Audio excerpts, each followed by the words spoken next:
ಎಲ್ಲರಿಗೂ ನಮಸ್ತೆ. ಹೇಗಿದ್ದೀರಿ?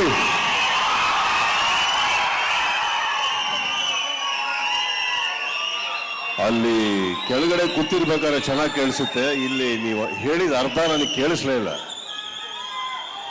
ಇಷ್ಟೇ ಸರ್. ಒಂದು ಇರಪ್ಪ ಒಂದು ನಿಮಿಷ.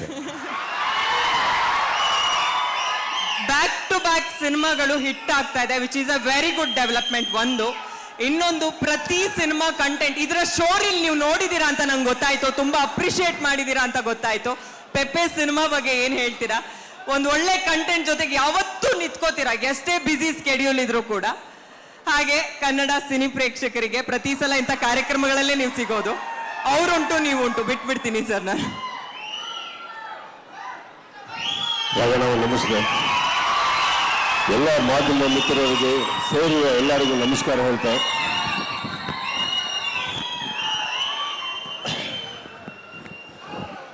ಒಂದು ಆಲದ ಮರ ಇದೆಯಲ್ಲ, ಆಲದ ಮರ ಬೆಳಿಬೇಕಾದ್ರೆ ಯಾವ ಸೈಜ್ ಇರುತ್ತೆ? ಫಸ್ಟಿಗೆ ಯಾವ ಸೈಜ್ ಇರುತ್ತೆ ಅಂತ? ಹೌದು, ಒಂದ್ ಸಣ್ಣ ಇಷ್ಟು ಸಸಿ. ಹೌದು, ಕರೆಕ್ಟ್. ಅದಾದ್ಮೇಲೆ ದೊಡ್ಡದಾಗುತ್ತಮ್ಮ. ದೊಡ್ಡದಾಗ್ತಾ ಆಗ್ತಾ ಆಗ್ತಾ ಎಷ್ಟು ದೊಡ್ಡದಾಗ್ಬೋದು ಆಲದ ಮರ? ಎಷ್ಟೋ ಜನರಿಗೆ, ಎಷ್ಟೋ ಪ್ರಾಣಿ ಪಕ್ಷಿಗಳಿಗೆ ನೆರಳಾಗೋಷ್ಟು. ಅಲ್ಲ, ಫಿಲಾಸಫಿ ಬೇಡ. ಎಷ್ಟು ದೊಡ್ಡದಾಗುತ್ತೆ? ಸುದೀಪ್ ಸರ್ ಕ್ವೆಶ್ಚನ್ ಕೇಳಿದಾಗ ಸಿಂಪಲ್. ಕರೆಕ್ಟ್ ಆಗಿ ಆಲದ ಮರ ಎಷ್ಟು ದೊಡ್ಡದಾಗುತ್ತೆ? ತುಂಬಾ ದೊಡ್ಡದಾಗತ್ತೆ ಸರ್. ಓಕೆ, ಆಲದ ಮರ ದೊಡ್ಡದಾದ್ಮೇಲೆ ಸೀಸನ್ಸ್ ಚೇಂಜ್ ಆಗುತ್ತೆ. ಬೇಸಿಗೆ, ಸಮ್ಮರ್, ವಿಂಟರ್ ಎಲ್ಲ. ಈಗ ಸಮ್ಮರ್ ಬಂದಾಗ ಏನಾಗುತ್ತೆ? ಆಲದ ಮರಕ್ಕೆ ಚೆನ್ನಾಗಿ ಚಿಗುರೊಡಿಯುತ್ತೆ, ಎಲ್ಲ ಉದುರೋಗುತ್ತೆ. ಓಕೆ ಸರ್, ವಿಂಟರ್ ಅಲ್ಲಿ ಉದ್ರ, ಸಮ್ಮರ್ ಅಲ್ಲಿ ಎಲೆಗಳು ಹೋಗ್ತವೆ. ಆಮೇಲೆ ಮಳೆಗಾಲ ಅಂತ ಬರುತ್ತೆ, ಅವಾಗ ಚಿಗುರು ಎಲೆ ಚಿಗುರುತ್ತೆ, ಹಣ್ಣು ಬಿಡುತ್ತೆ. ಅರ್ಥ ಆಯ್ತಾ? ಒಂದು ಸಸ್ಯ ಅಂತ ಇದ್ದಿದ್ದು ಕನ್ನಡ ಚಿತ್ರರಂಗ ಬಹಳ ವರ್ಷಗಳ ಹಿಂದೆ. ಆಲದ ಮರ ಬೆಳೆದ್ಮೇಲೆ ನೀವು ಇವತ್ತಿಗೆ ಬಿದ್ದೋಯ್ತು, ಸೋತೋಯ್ತು, ಗೆಲ್ಸಿ, ಮತ್ತೆ ಗಾಳಿ ಬಂದಿದೆ. ನಾವು ಅರ್ಥ ಮಾಡ್ಕೊಬೇಕಾಗಿರೋದು, ಎಲ್ಲ ಚಿತ್ರರಂಗನೂ ನಮ್ಮ ಲೈಫಿಗೂ ಡಿಫ್ರೆಂಟ್ ಅಲ್ಲಮ್ಮ. ನಿಮಗೂ ಹೇಳ್ತಾ ಇದ್ದೀನಿ, ನಮ್ಮ ಸ್ನೇಹಿತರ AP ಅರ್ಜುನ್ ಸೋಲದೆ ಗೆಲ್ಲೋದಕ್ಕೆ ನಮ್ಮ ಕನ್ನಡ ಚಿತ್ರರಂಗದಲ್ಲಿ ಎಷ್ಟು ಸಿನಿಮಾ ಸೋತಿಲ್ಲ. ಓಕೆ, ಬಿಗಿನಿಂಗ್ ಇಂದ ಹಿಡಿದು ಇಲ್ಲಿವರೆಗೂ 70 ವರ್ಷ ಚಿಲ್ಲರೆ ಆಗಿದೆಯಾ? ಎಷ್ಟು ಸಿನಿಮಾ ಸೋತಿದೆ? ಸಾಕಷ್ಟು ಸೋತಿದೆ, ಗೆಲುವಿಗಿಂತ ಜಾಸ್ತಿ. ಕರೆಕ್ಟ್. ಎಷ್ಟು ಸಿನಿಮಾ ಗೆದ್ದಿದೆ, ಆದರೆ ಕನ್ನಡ ಚಿತ್ರರಂಗ ಎಷ್ಟು ದೃಢವಾಗಿ ನಿಂತಿದೆ. ನಾವು ಇಲ್ಲಿ ನಿಂತ್ಕೊಂಡ್ಬಿಟ್ಟು ಸೋಲ್ತಾ ಇದೆ, ಗೆಲ್ಸಿ ಗೆಲ್ಸಿ ಅಂತ ಕರ್ನಾಟಕದಲ್ಲಿ ನಿಂತ್ಕೊಂಡು ನಮ್ಮ ಕನ್ನಡ ಜನತೆ ಕೇಳದೆ ಮೊದಲನೇ ತಪ್ಪು.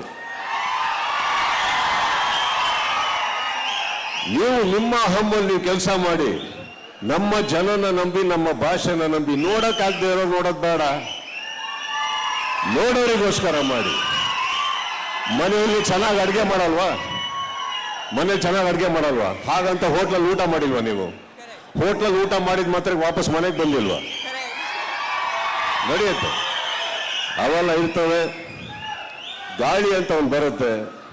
ಇವತ್ತಿಗೆ ಸಿನಿಮಾ ಸೋಲೋದಕ್ಕೆ ಏನೋ ಒಂದು ಕಾರಣ ಆಗೋಯ್ತು ಅನ್ನೋದಕ್ಕಿಂತ ಹೆಚ್ಚಾಗಿ ಕೆಲವು ಟೈಮ್ ಒಳ್ಳೊಳ್ಳೆ ಸಿನಿಮಾಗಳು ಬಂದಿರಲ್ಲ.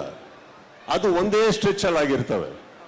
ಒಂದು ಗಾಳಿ ಬರಕ್ಕೆ ಸ್ಟಾರ್ಟ್ ಆದ ತಕ್ಷಣ ಗೊತ್ತಾಗತ್ತೋ, ಈ ಗಾಳಿ ಸ್ಟಾರ್ಟ್ ಆಯ್ತು, ಮಳೆಗಾಲ ಸ್ಟಾರ್ಟ್ ಆಯ್ತು ಅಂತ. ಕರೆಕ್ಟ್. ಈಗ ಈ ಟ್ರೈಲರ್ ನೋಡ್ತೀರ, ಟ್ರೈಲರ್ ನೋಡ್ಬೇಕಾದ್ರೆ ವಿನಯ್ ನಮ್ಮ ಹುಡುಗ, ರಾಘಣ್ಣ ನಮ್ಮವರು, ಅದೆಲ್ಲ ಸೈಡ್ಗಿಡೋಣ. ನೋಡಿದ ತಕ್ಷಣ ನಮಗೆ ಕುತ್ಕೊಂಡಲ್ಲಿ ನಮಗೆ ಒಂದು ಫೀಲ್ ಆಗ್ಲಿಲ್ವಾ? ಈಗ ಎಂತ ಟ್ರೈಲರ್ ಅಂತ ಅನ್ಸುತ್ತೋ ಅನ್ಸಲ್ವಾ? ಅವಾಗ ಗೆಲುವಿನ ಲಕ್ಷಣ. ಅದನ್ನ ನೋಡಿದ್ಮೇಲೆ ನಾವು ಅನ್ಬೇಕಾಗಿರೋದು ಇಷ್ಟೇ, ಮಾಡ್ಬೇಕಾದ್ರೆ ನಾವು ಕೆಲಸಗಳು ನಮ್ಮಿಂದನೂ ತಪ್ಪಾಗಿದೆ. ನೀವೆಲ್ಲ ನಿಂತ್ಕೊಂಡು ಹೇಳ್ತಾ ಇದ್ದೀರಾ, ಸುದೀಪ್ ಸರ್ ಬಂದಿದ್ದಾರೆ, ಪ್ರೋತ್ಸಾಹ. ನಾನು ಎಷ್ಟು ಫೇಲ್ಯೂರ್ಸ್ ನಾನು ಕೊಟ್ಟಿಲ್ಲ ಲೈಫಲ್ಲಿ, ಬಟ್ ಅದು that is not defining you. Okay AP ಮಾರ್ಟಿನಿಗೆ ಒಳ್ಳೇದಾಗ್ಲಿ, ಆರಾಮಾಗಿರಿ. ಕನ್ನಡ ಇಂಡಸ್ಟ್ರಿ ಬಹಳ ದೊಡ್ಡದು ಮೇಡಮ್. ಕನ್ನಡ ಚಿತ್ರರಂಗ ದೊಡ್ಡದು, ಕರ್ನಾಟಕ ದೊಡ್ಡದು. ಇಲ್ಲಿ ಇವತ್ತಿಲ್ಲಿ ಸೇರಿದ್ದೀರಾ, ಇದ್ರ ಹೆಸರೇನು? Mall of Asia. ಕರೆಕ್ಟ್. ಇಲ್ಲಿ ಬಂದಿರೋರೆಲ್ಲ ಏನು ಏಷ್ಯಾ, ಇಲ್ಲಿ ಬೇರೆ ದೇಶದಿಂದ ಬಂದಿದ್ದಾರೆ ಅವರು? ನಮ್ಮವ್ರ ಮಧ್ಯದಲ್ಲಿ ನಿಂತ್ಕೊಂಡ್ಬಿಟ್ಟು ನೀವು ಕನ್ನಡ ಬೆಳೆಸಿ ಅಂತ ಹೇಳಕ್ ಹೋಗ್ಬೇಡಿ. ಅರ್ಥ ಆಯ್ತಾ? ಕನ್ನಡ ಬೆಳೀತಾ ಇದೆ, ನೀವೆಲ್ಲ ಕನ್ನಡ ಮಾತಾಡೋ ತನಕ ಕನ್ನಡ ಬೆಳೆಯುತ್ತೆ. ಅಲ್ಲಿಗೆ ನಂದು ಆ ಭಾಷಣ ಮುಗೀತು, ಪಿಕ್ಚರ್ಗೆ ಬರ್ತೀನಿ. ನನಗೆ ನಿನ್ನೆ ವಿನಯ್ ಅವರು ಬಂದು ಈ ಟ್ರೈಲರ್ ತೋರಿಸಿದಾಗ ಗೊತ್ತಿಲ್ಲದೇನೋ ನನ್ನ ಮನೆಯಲ್ಲಿ ಫಸ್ಟ್ ಟೈಮ್ ನಾನು ನಿಂತ್ಕೊಂಡ್ಬಿಟ್ಟು ಆಕ್ಚುಲಿ ಅವರಿಗೆ ಚಪ್ಪಾಳೆ ತಟ್ಟಿದ್ದೀನಿ ಟ್ರೈಲರಿಗೆ. ನಾನು ಸುಮ್ಮನೆ ಎಷ್ಟೋ ಸತಿ ನಾವು ಟ್ರೈಲರ್ ಲಾಂಚ್ ಮಾಡಿಕೊಟ್ಟಿದ್ದೀವಿ, ಎಲ್ಲ ಮಾಡಿ. ಬಟ್ ಡೋಂಟ್ ಫರ್ಗೆಟ್, ನಾವು ಟ್ರೈಲರ್ ಲಾಂಚ್ ಮಾಡಬೇಕಾದ್ರೆ ನಾನೊಬ್ಬ ಸುದೀಪ್ ಅನ್ನೋದಕ್ಕಿಂತ ಹೆಚ್ಚಾಗಿ ನಾನೊಬ್ಬ ಪ್ರೇಕ್ಷಕನಾಗಿ ಆ ಟ್ರೈಲರ್ ನನಗಿಷ್ಟ ಆಗ್ಬಿಡ್ತು ಅಂದ್ರೆ ಅದಕ್ಕಿಂತ ಖುಷಿ ಬೇರೆ ಯಾವುದು ಸಾಧ್ಯನೇ ಇಲ್ಲ. ನಾನು ಒಬ್ಬ ಆಡಿಯನ್ಸ್ ಅಲ್ವಾ, ನನಗೂ ಒಂದು ಸಿನಿಮಾ ನೋಡಬೇಕು ಅಂತ ಆಸೆ ಇರುತ್ತೆ. ನನಗೂ ಒಳ್ಳೆ ಸಿನಿಮಾ ನೋಡ್ಬೇಕು, ಯಾಕಂದ್ರೆ ನಾವು ಮಾಡಿರೋ ಸಿನಿಮಾಗಳನ್ನ ನಾವು ಎಂಜಾಯ್ ಮಾಡೋಕ್ಕಾಗಲ್ಲ. But today I am very proud. First of all ನಾನು ವಿನಯ್ ಅವರಿಗೆ ನೆನ್ನೆ ಒಂದು ಮಾತು ಹೇಳಿದೆ, ಫೈನಲ್ ಆಗಿ you have become a man ಅಂತ. ಒಬ್ಬ ಚಾಕ್ಲೇಟ್ ಹುಡುಗ, ಪ್ರೀತಿ, ಲವ್ ಸ್ಟೋರಿ, ಇಲ್ಲಿಂದ ಒಬ್ಬ ಯಾವಾಗ ಒಂದು ಅಡಲ್ಟ್ ಒಬ್ಬ ಗಂಡಸಾಗಿ ಒಂದು ಪರದೆ ಮೇಲೆ ಕಾಣಿಸ್ಕೊಂತಾನೋ ಅಲ್ಲಿಗೆ ಅವನ ಹೀರೋ ಆಗಿ ಒಂದು ಜರ್ನಿ, ಒಂದು ಜನ್ಮ ಸ್ಟಾರ್ಟ್ ಆಗುತ್ತೆ. ಆ ಜರ್ನಿ ಈ ಸಿನಿಮಾದಿಂದ ವಿನಯ್ ಅವ್ರಿಗೆ ಆಗುತ್ತೆ ಅನ್ನೋ ಖಂಡಿತವಾಗ್ಲೂ ನಂಬಿಕೆ ಇದೆ ನನಗೆ. ಅದ್ಭುತವಾದಂಥ ಟ್ರೈಲರ್, ಅದ್ಭುತವಾದಂಥ ಮ್ಯೂಸಿಕ್. ನನಗೆ ಎಲ್ಲದಕ್ಕಿಂತ ಇಷ್ಟ ಆಗಿದ್ದು ಡೈರೆಕ್ಟರ್ ಮಾತಾಡದೇ ಇರೋದು, ಅದೇ ಬೆಸ್ಟ್. ಬಹಳ ರಿಕ್ವೆಸ್ಟ್ ಮಾಡಿದ್ವಿ ಸರ್, ಅವ್ರೇನೋ ಕೆಲಸ ಮಾತಾಡ್ತಾ ಇದೆ. ಇಲ್ಲ, ಇಲ್ಲಿ ಏನಾಯ್ತು, ಒಬ್ಬ ನಿರ್ದೇಶಕರು AP ಅರ್ಜುನ್ ಅಂತ ಬಂದ್ಬಿಟ್ಟು ತುಂಬಾ ಹೊತ್ತು ಹೇಳ್ಬಿಟ್ರಲ್ಲ, ಅದಕ್ಕೆ ಅವ್ರಿಗೆ ಭಯ ಆಗೋಯ್ತು ಮಾತಾಡೋದಕ್ಕೆ, ನಮ್ಮ ಗೆಳೆಯ. But Vinay, you done a great job. ನಿಮ್ಮನ್ನ ಈ ರೀತಿ ತೋರಿಸಿರುವಂತ ನಿರ್ದೇಶಕ, ನಿಜವಾಗ್ಲೂ ಹೇಳ್ಬೇಕಂದ್ರೆ ಒಬ್ಬ ನಿರ್ದೇಶಕ ಕಲಾವಿದರನ್ನ ಪ್ರೀತಿಸಕ್ ಶುರು ಮಾಡಿದ್ರೆ ಮಾತ್ರ ಒಂದು ಸಿನಿಮಾ ಚೆನ್ನಾಗಿ ಮೂಡ್ಬರಕ್ ಸಾಧ್ಯ. ಅದನ್ನ ಅವರು ಬಹಳ ಚೆನ್ನಾಗಿ ಮಾಡಿದಾರೆ ಅಂತ ಪರದೆ ಹೇಳ್ತಾ ಇದೆ. ಆ ನಿರ್ದೇಶಕರ ಕೆಲಸ ನನಗೆ ನಿಜವಾಗ್ಲೂ ಇಷ್ಟ ಆಯ್ತು. ಎಲ್ಲದಕ್ಕಿಂತ ಹೆಚ್ಚಾಗಿ ಇವರು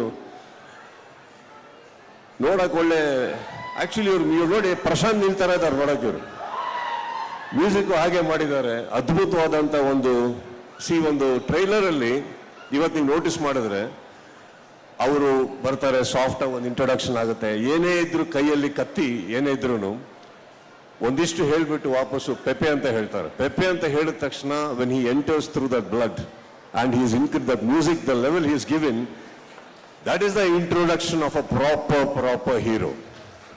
ಅದು ಅವರಿಗೆ ಫೀಲ್ ಆಗದೆ ಮಾಡಲ್ಲ. ಆ್ಯಂಡ್ ಇಂಥ ಸಿನಿಮಾ ನಿರ್ಮಾಣ ಮಾಡಿದಂಥ ನನ್ನ ಸ್ನೇಹಿತರಿಗೆ ಆಲ್ ದ ಬೆಸ್ಟ್ ಹೇಳ್ತಾ, ಪೆಪ್ಪೆಗೆ ನಿಜವಾಗ್ಲೂ ನನಗೆ ಗೊತ್ತಿರೋ ಹಾಗೆ ಒಂದು ಅದ್ಭುತವಾದಂಥ ಸ್ವಾಗತ ಈ ಕರ್ನಾಟಕದಲ್ಲಿ ಸಿಗುತ್ತೆ. ನನಗೆ ಅದ್ರ ಬಗ್ಗೆ ಬಹಳ ಆಭಾರವಾದ ನಂಬಿಕೆ ಇದೆ. ಓಕೆ, ಬಿಕಾಸ್ ನಾನು ಹೇಳಿದಾಗೆ ಗೆಳೆಯರು ಅನ್ನೋದು ಬಿಟ್ಟಾಕಿ ನಾವು ವೀಕ್ಷಕರಾಗಿ ನಮಗೂ ಒಂದು ಟೇಸ್ಟ್ ಇದೆಯಲ್ಲ. ನನಗಂತೂ ಇಷ್ಟ ಆಯಿತು ಸಿನಿಮಾ. ನಾನು ಅವ್ರಿಗೆ ಫಸ್ಟ್ ಕೇಳಿದ್ದು, ನನಗೆ ಯಾವ್ದು ತೋರಿಸ್ತಾ ಇದ್ದೀರಾ ಅಂತ. I would love to see this film Vinay as soon as possible and I wish you all the very best. ನಿಮ್ಮೆಲ್ಲರಿಗೂ ಬಂದಿರೋ ಎಲ್ಲರಿಗೂ ಆಲ್ ದ ಬೆಸ್ಟ್ ಹೇಳ್ತಾ, ಥ್ಯಾಂಕ್ ಯು ಅಂತ ಹೇಳ್ತಾ, Raghanna please sit down. Raghanna ಅವರು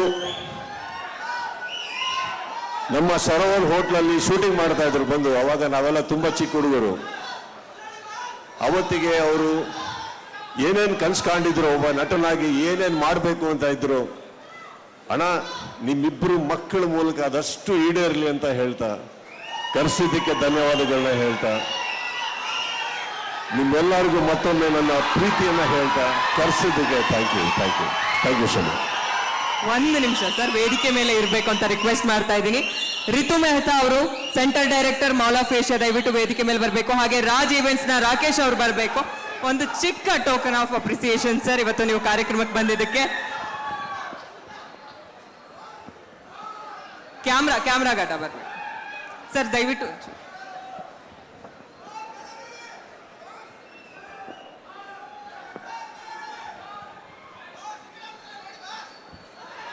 ಧನ್ಯವಾದಗಳು. ಒಂದು